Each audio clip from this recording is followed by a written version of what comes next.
où on trouve Slattery et Dering très durs, omniprésents, toujours là, toujours accrocheurs. Dites donc les deux pierres là.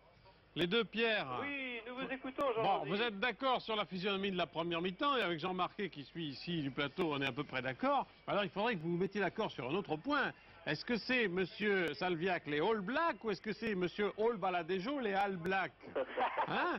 Parce que quand même, tout au long du match, vous êtes indifférent, vous êtes en train de vous taper sur la figure. Mais on n'a presque, pas l'accent là. du même terroir, Jean. Qu'est-ce qui se passe? On n'a pas l'accent du même terroir. Vous voulez dire que dans le sud-ouest, on peut pas parler anglais comme il faut? Qu'est-ce que c'est que ça? Allons. Bon, alors on va se mettre d'accord et on va trancher. Oui. Allez, on va dire les All Blacks. Bon, voilà, c'est Pierre Salviac qui tire la couverture à lui. Bon, mais vous êtes bien d'accord, c'est quand même un match d'une très belle qualité. Hein. C'est un très beau match. Ça bouge, hein, c'est Beaucoup fantastique. d'intensité, surtout pas de mauvais gestes. Vous l'avez remarqué, c'est intéressant à noter. Dans un rugby qui a souvent tendance à prendre des allures de règlement de compte, et ben là au moins... Alors là, c'est propre, c'est net, il n'y a pas d'hypothèque. Hein. Oui, alors Il y a Jean Marquet qui va vous poser une question, Pierre Albaladejo, sur ce que vous pensez de l'équipe irlandaise, est-ce que vous prévoyez pour le tournoi des 5 Nations? Oui, parce que l'équipe de France eh bien, sera peut-être un peu modifiée, l'équipe de Galles va l'être complètement. Au travers de ce que vous voyez là de l'équipe d'Irlande, qu'est-ce que vous pouvez penser, Pierre ou les deux Pierres, de ce que sera le prochain tournoi, ce qui est au fond le plus important? ça sera pas du gâteau. Oui, c'est sûr. Mais nous savons, les Français le savent bien, les joueurs surtout, plus que personne, c'est que c'est jamais de la tarte. Ah, les enfants, l'apple pie, ça existe, l'apple pie.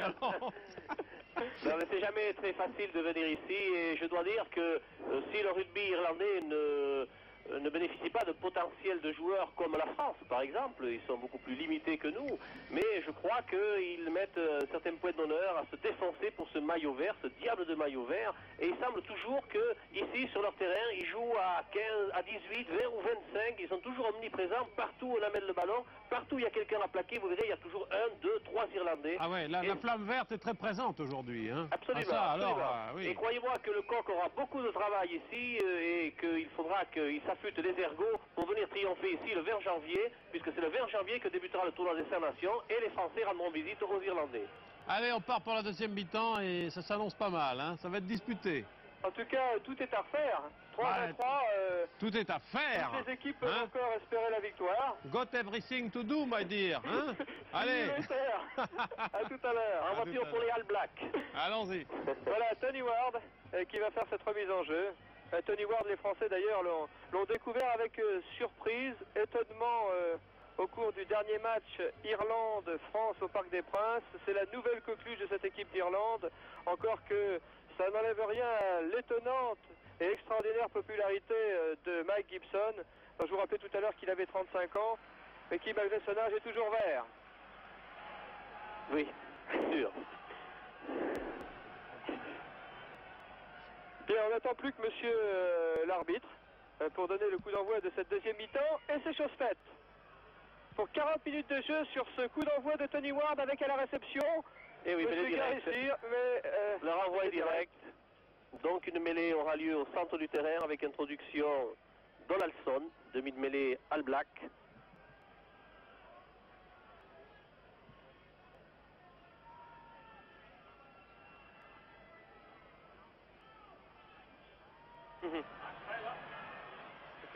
Wilson qui s'échappe.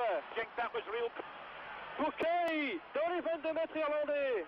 Attention, déferlement de la marée noire All Black, car cette action me paraît dangereuse. La balle va sortir pour Donaldson, pour Bruce, qui va taper, contrer aussitôt, fort heureusement pour les Verts. Pas tout à fait perdu pour les All Blacks. Toujours sur les 22 mètres irlandais, alors que ce ballon tarde à sortir. Si, finalement, Colin Patterson pour l'équipe d'Irlande parvient à trouver la touche. Les Verts ont eu chaud. Alors qu'un joueur vert reste à terre, il s'agit du pilier numéro 3, Ned Byrne. Monsieur Norting, l'arbitre gallois, vient aux nouvelles. On appelle le soigneur. Ned Byrne. Souffle d'une épaule gauche. Oui. Byrne qui est soit dit par parenthèse le cousin du numéro 8 irlandais Duggan. Oui, alors vous savez ici le rugby n'est pratiqué d'ailleurs que par 10 000 passionnés et surtout une affaire de famille. Alors c'est pas étonnant de trouver même dans une sélection nationale des joueurs d'une même lignée. Voilà, on va remettre en jeu. Après ce petit incident de parcours, Byrne reprenant sa place, ayant été touché à l'épaule, tellement touché d'ailleurs que le maillot vert irlandais en a pris un sérieux coup. Il est déchiré. Dalton pour les All Blacks.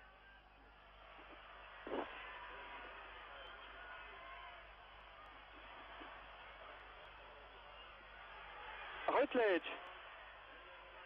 Donaldson sur le côté fermé pour Hadden. On retrouve le jeu All Black. Et M. Nordling intervient. On retrouve le jeu All Black dans la plénitude de ses moyens. On utilise tout le monde, on alterne le jeu. Demi, avant, demi d'ouverture, tout ça participe. Et ils ont pris ce deuxième mi-temps à bras le corps. Ils sont installés dans le camp des Irlandais avec une excellente mêlée aux 15 mètres. Avec une passe étonnante en direct sur Sear. Bryce. Robertson, non. C'est Osborne qui repique dans le paquet. Donaldson pour Bruce qui va tenter le drop. Du pied gauche et la balle passe. Deuxième tentative, deuxième réussite de Bruce, le demi d'ouverture All Black, qui donne l'avantage à son équipe. Doug Bruce, deuxième drop goal. Alors qu'effectivement, les All Blacks, depuis le début de cette deuxième mi-temps, font le forcing. Ils voudraient faire la différence pour voir venir ensuite. Ce qui obligerait les Irlandais à se livrer, à ouvrir un petit peu plus le jeu. Et les All Blacks peut-être à contrer. 43 minutes de jeu. All Black 6, Irlande 3. Ah, vous dites All Black, Pierre, maintenant. Ah non, moi j'ai dit All Black. Très bien, très bien, très bien. Remise en jeu de Ward. Très fort, très loin là-bas. Vous voyez quand même, je crois qu'ils ont eu raison, les sélectionneurs néo-zélandais, de faire appel à Bruce. Ils ont hésité longtemps, le trouvant un peu vieux, bien qu'il n'ait que 29 ans. Finalement, ils ont fait appel à son métier et à sa science du coup de pied. Et dans un match comme celui-ci, aussi difficile que cette rencontre face aux Irlandais, je crois que le coup de pied de Doug Bruce s'avère très efficace et très utile. Oui, la balle ne sortait pas. Monsieur Nordling est obligé d'intervenir. Ça va permettre aux Irlandais justement d'introduire cette balle à Patterson. Encore un nom de combat. Et je vois là-bas Moloney qui se prépare à s'intercaler. Non, malheureusement pour lui, il n'aura pas à intervenir. Colin Patterson. Remise en jeu sur cette mêlée fermée. Moloney toujours en position d'attaquant là-bas. Et pénalité. Pénalité. Eh oui, il ne faut pas tricher. Il a l'œil, monsieur Nordling. Remarquez que la réputation de tricheur de cette équipe irlandaise a dépassé les frontières de l'île. Et monsieur Nordling a raison d'être vigilant. C'est une nouvelle touche qui va être jouée par Pat Whelan, le talonneur de l'équipe irlandaise.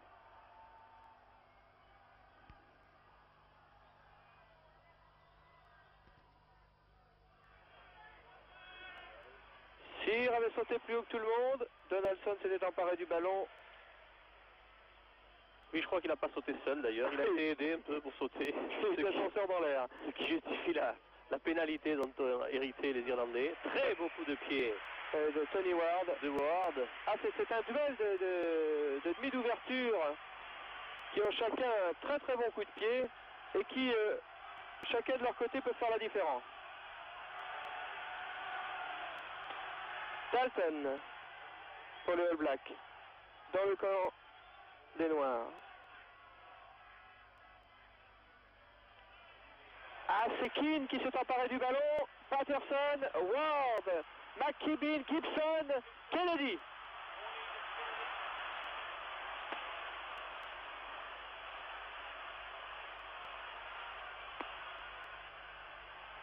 Patterson et on relance sur le côté ouvert. Gibson qui va essayer de redoubler.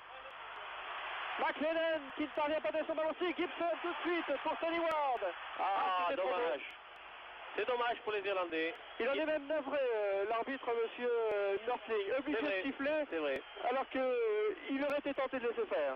c'est vrai. Le règlement, c'est le règlement. Il y avait un très léger en avant, mais il n'a pas pu le laisser passer. Alors que Gibson avait fait une passe redoublée, s'était replacé en position d'ailier pour pouvoir exploiter cette action irlandaise, malheureusement, en avant. C'est Brian Ford, Oui, le 3 carrel de l'équipe néo-zélandaise qui est touché à la cuisse, qui semble d'ailleurs assez sérieusement touché, et puisque au genou, je vois qu'il a le genou. on fait appel à un remplaçant, me semble-t-il, en tout cas on demande au docteur. Ah, et pourtant c'est un bel athlète, Brian Ford. Eh bien, on va rentrer peut-être Williams, le célèbre Williams, l'ailier All Black, bien connu des Français. C'est lui, je le vois, là, sur le bord de touche. Lui qui avait été blessé, souvenez-vous, contre la France, lors du premier test match à Toulouse. On avait pensé que c'était la fin de sa carrière internationale. Et bien, au prix d'un beau courage, Brian Williams est revenu sur le terrain de rugby et il est en train de reprendre sa place dans la sélection néo-zélandaise. Le plus capé des All Blacks. Brian Williams, dont on peut dire qu'il est la superstar de cette équipe et qui rongeait son frein pendant toute une mi-temps sur le banc des remplaçants. Le public applaudit sa rentrée car ils savent à qui ils ont affaire. C'est un joueur très connu, très fort joueur, très grand ailier. Souhaitons qu'on lui donne quelques ballons pour nous donner raison. Avec une remise en jeu là-bas classique par Dalton. À l'avantage des Irlandais. Colin Patterson, Tony Ward, Mike Gibson, Alistair McKibben, plaqué par Taylor.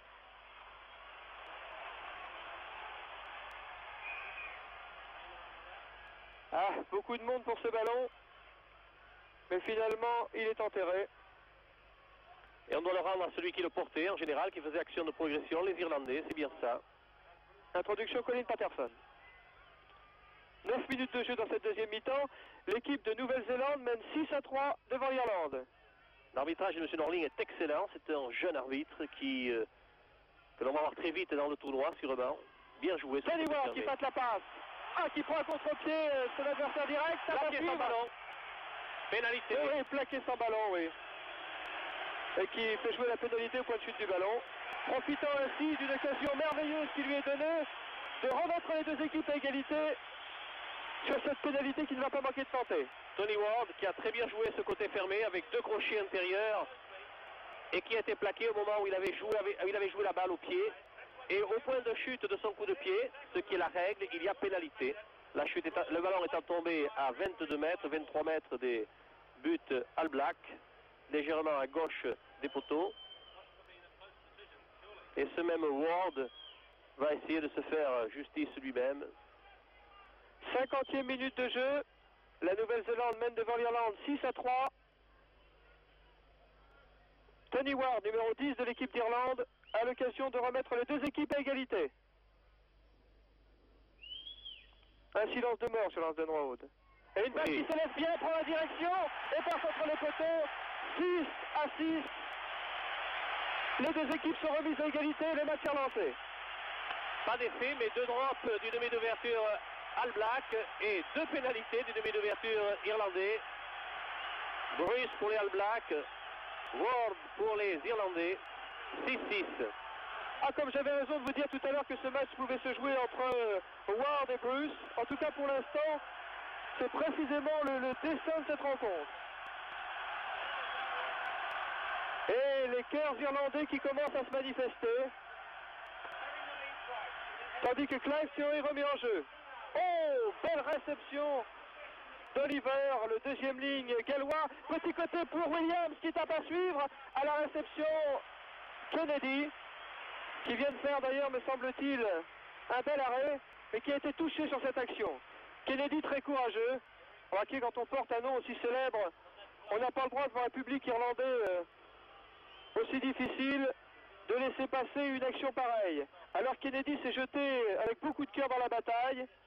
Il a réussi à capter le ballon, mais il a pris sur le ventre deux adversaires néo-zélandais qui ne faisaient pas le même poids, et ça fait mal.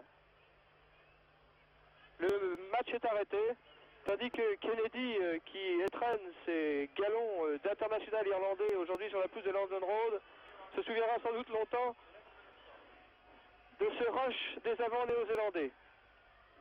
Kennedy qui participe, je vous le dis donc, à son premier match, tandis que dans la tribune de Lansdowne Road, sa famille tout entière est là pour assister à ses débuts. Et quand je dis sa famille tout entière, c'est une famille nombreuse, puisque Kennedy a 3 frères et 4 sœurs. Et un de ses frères d'ailleurs a joué dans une sélection régionale, et son père même, Kennedy, était un fameux joueur irlandais, mais rien à voir avec le Ken Kennedy que vous connaissez bien. Ils sont bien 10 000, 15 000 les Kennedy. Ce fameux talonneur qui nous a tant fait souffrir. Voilà, un Kennedy ça se relève, un Kennedy ça s'applaudit, et un Kennedy ça reprend sa place. Non seulement ça reprend sa place, mais ça reprend également le ballon, et ça remet en jeu. Oui, car il a fait l'arrêt de volée, alors il faut le jouer cet arrêt de volée. Il a été courageux le petit Kennedy. Ah, quel baptême du feu. Voilà, touche. Et Dalton, pour les All Blacks, va remettre en jeu.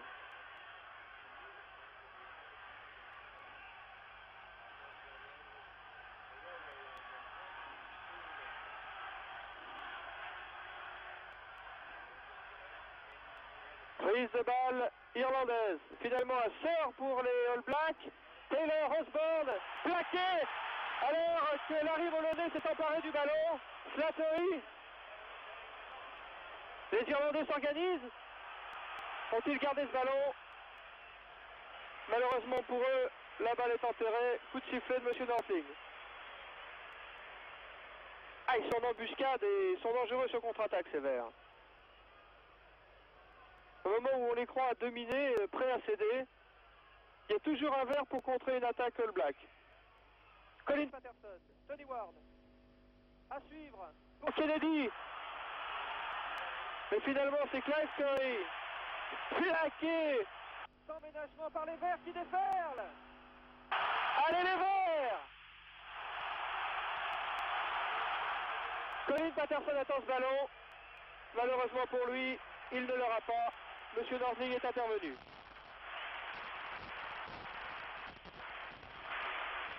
Eh bien, William, croyez-moi que pour son premier ballon, il a pris ce qu'il fallait aussi sur le rable et quand même sur solide, il s'est relevé. Excellente balle pour l'Irlande. Patterson. Degan qui la garde en troisième ligne. Elle tourne cette mêlée. Ah, ils vont essayer de partir sur le côté fermé. Ouh là là là là là là, ça fait mal. Nous sommes plus qu'à 2 mètres de la ligne de but néo-zélandaise. Enfin, je veux dire les Verts. Dommage que M. Norton ait sifflé, Norling ait sifflé si vite cette mêlée ouverte, car la balle était sortie pour les Irlandais. C'était une bonne balle d'attaque. C'est pas fini, Patterson. Et le public de Lansdowne Road qui pousse, qui pousse. La balle reste en troisième ligne. Ils vont y aller en force, les Verts, vous allez voir. Ah, ça chauffe.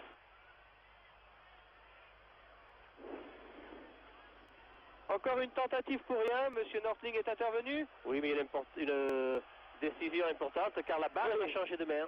Eh oui, elle sera pour le camp défendant. Et les Blacks vont pouvoir dégager.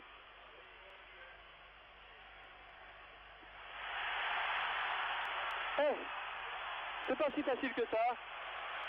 Car ces diables de joueurs irlandais en font voir de toutes les couleurs à ce paquet All Black qui pourtant en a vu d'autres. Ils ont le vice de tourner les mêlées quand les All Blacks gagnent la balle en mêlée pour leur pourrir la balle. Touche réduite. Pat Whelan, sans doute pour Degan, le numéro 8 en fond de touche. Et le public de Lansdowne Road qui y croit maintenant.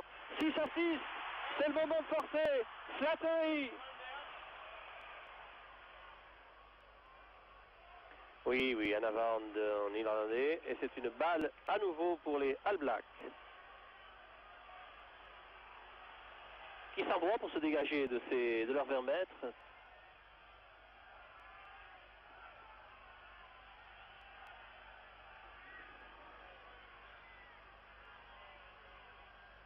Avec Donaldson qui va être à l'introduction de la balle. Elle tourne cette mêlée avant l'introduction du ballon. Elle tourne. Et la balle sort pour Donaldson. Et Bruce, encore lui, sauve son équipe d'une situation qui s'avérait de plus en plus inconfortable. Oui, mais il a dégagé dans des conditions difficiles car la troisième ligne irlandaise est venue le gêner. Et précipitamment, il a fallu dégager, mais il est resté quand même dans la limite des 20 mètres de sa ligne de but. Vous voyez le vice des Irlandais en mêlée, chaque fois que l'introduction est All Black, ils se débrouillent pour leur empoisonner la balle. Et les All Blacks reprennent un peu d'air. Et le pressing irlandais est toujours efficace. Pat Whelan.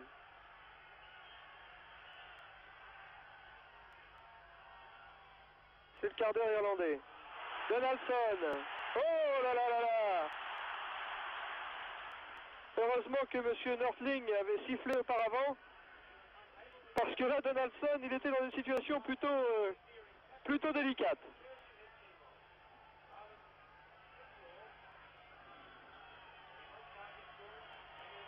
Donaldson. Mais qui tourne encore. Pour Bruce, qui revient sur lui-même et qui trouve, ma foi, une belle touche. À hauteur des 22 mètres, dans des conditions difficiles. Toujours ce maître coup de pied si efficace pour l'équipe néo-zélandaise, surtout quand elle est dominée, comme c'est le cas à l'heure actuelle. 18 minutes de jeu en deuxième mi-temps. Les deux équipes toujours à égalité, 6-6. Pat Whelan. Oliver, Donaldson.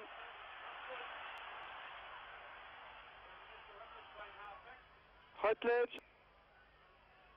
Touche. Touche un petit peu au-delà des 22 mètres néo-zélandais, mais les All Blacks ne parviennent pas à desserrer les taux irlandais. Pat Whelan. Sans doute en touche moyenne pour Degan, sans doute voilà, c'est fait. Colin Patterson, Tony Ward, Mike Gibson, McKibben. Passe sautée pour McLennan, qui se fait plaquer par Wilson. Contre-attaque par Taylor et la balle sort en touche. Un petit geste d'énervement de la part du numéro 13 All Black, mais c'est rien. Ah, le fighting spirit des Irlandais s'exprime de plus en plus, encouragé par Shea Tearing, le capitaine de cette équipe des Verts, numéro 7, les 3 Zoningel. Colin Patterson, Tony Ward. Un long coup de pied à suivre. Mike Gibson est à la réception. D'Angelique Curry, c'est fait. Intervention de M. Nordling qui donne un coup franc au All Black. Bras cassé. Clive Curry. Touche. Très joli coup de pied brossé de Curry. Il le fallait car depuis 10 minutes les Irlandais s'étaient installés chez les Noirs et semblaient ne pas vouloir en sortir. Whelan, si vous voyez son maillot est tout déchiré dans le dos. Ah, pas droite. Oui, pas droite, ça touche.